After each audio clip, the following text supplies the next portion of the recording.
This is Do-Rag Wisdom here in Y2K 16.10.20. And this is the post-debate analysis. And the thing I have to tell you about when I watched the debate last night, that I wasn't watching quote-unquote reality TV. I wasn't watching one of my favorite old black comedy satire films like Dr. Strangelove, Network, or The Hospital. This was reality. Part of this nation is allowing a manifestly psychopathic individual to run for president of our country. And part of this is the fact that a certain segment of our population became hysterical, beyond belief, insane that we actually nominated a black man to be president of our country. You think that was wrong, right? You think that was bad? They had this birther guy named Donnie Trump who was like the fly on the fly that you during a hot day when you're sweating tries to drink the sweat off your face. Donnie Trump, a parasite, the birther, the racist piece of turd who from day one, along with the Republican Party, has tried to block every good thing that President Obama tried to do. Well, the two main things I learned from last night's debate, and I'm trying to keep rational, I don't want to scream into your faces, is one, he loves dictators. He loves Putin. He loves these strongman dictators. So he loves the fascist Putin. He loves Assad. Made so many compliments about them. And he wishes that he had the same power that they had. He wishes that he could ascend to the throne. I mean, not being voted in, but ascend to the throne and then become the king of our country instead of the president of our country. Be a strong man like he wants, the little baby, the little whiny little piece of garbage that he is. And the second thing, and the worst thing, of course, is the fact that he's threatening not to recognize the elections. That he wants people to be at the polls to watch who's voting and what.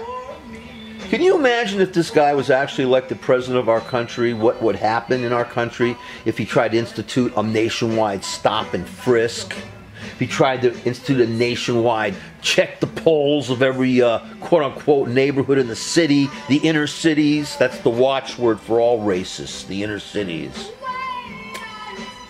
Ladies and gentlemen, the fact that this piece of turd has no respect for our country, has no respect for the democracy that our country is supposed to represent, threatening to not recognize the elections, threatening not to respect the peaceful transfer of power.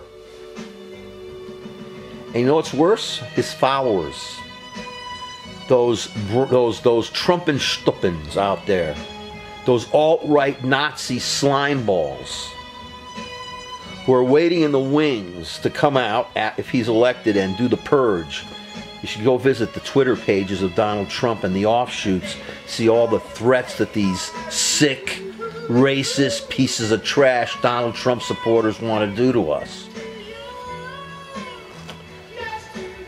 Ladies and gentlemen, certain segments of our population have afflicted us, with a plague. And it's time for the Republican Party to disassociate themselves from this candidate, the so-called candidate. It's time for the GOP to eliminate his candidacy, replace it with somebody else's at this last minute, to make sure that he can't contaminate and destroy our country with his hateful lies and his Nazi mentality. It's time for the well-meaning followers of this maniac to come to grips with the fact that he is off his rocker. That he will, if given the opportunity, take his little fingers, put them on the red button, and blow the whole planet to smithereens. Just because some country doesn't like him.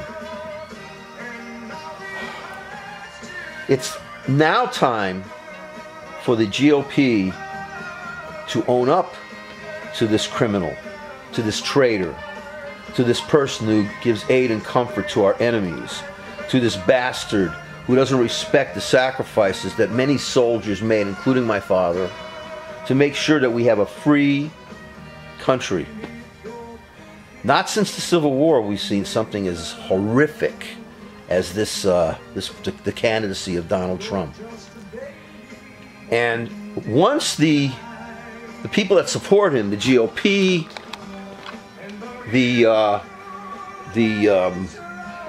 the Trump and Stuppens that have no idea what they're supporting, when they finally wake up from the Kool-Aid they drank, and they finally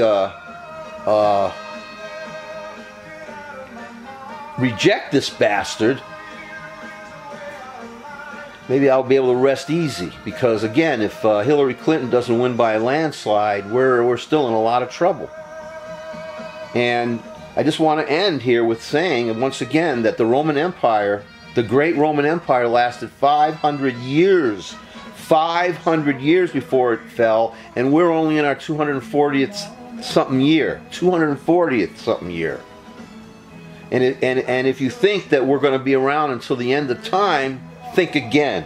Because as long as you got the naked apes trying to undermine everything that our wonderful country, our great country stands for, as long as you have them around, we're never going to advance. We're never going to evolve to a more refined country, a more refined species.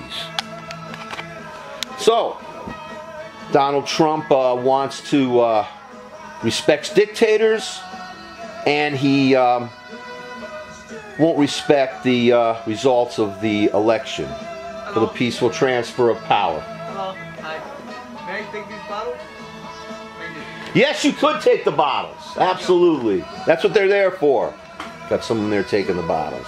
My pleasure. Ladies and gentlemen, if your eyes weren't opened at last night's debate, then I really, really feel sorry for you. And I feel sorry for this country, because this American Jew will not vote for another Hitler to destroy, to burn, to reduce this entire country to ashes.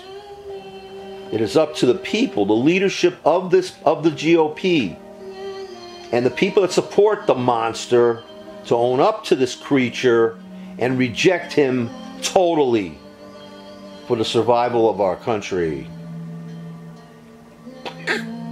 Right, Jimmy? That's my cat, Jimmy.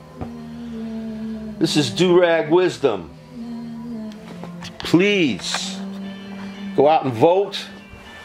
And remember, do not ever take your democratic republic, our great democratic republic, for granted.